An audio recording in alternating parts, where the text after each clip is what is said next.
Днес всички кафета 100% арабика са на разположение целогодишно. Добре е да търсите кафета, които са в сезона си. Това е всъщност периода, когато те са в най-доброто си качество.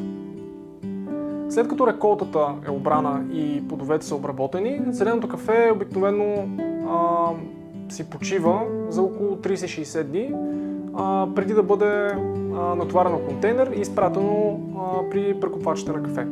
И след това в съответните пекарни.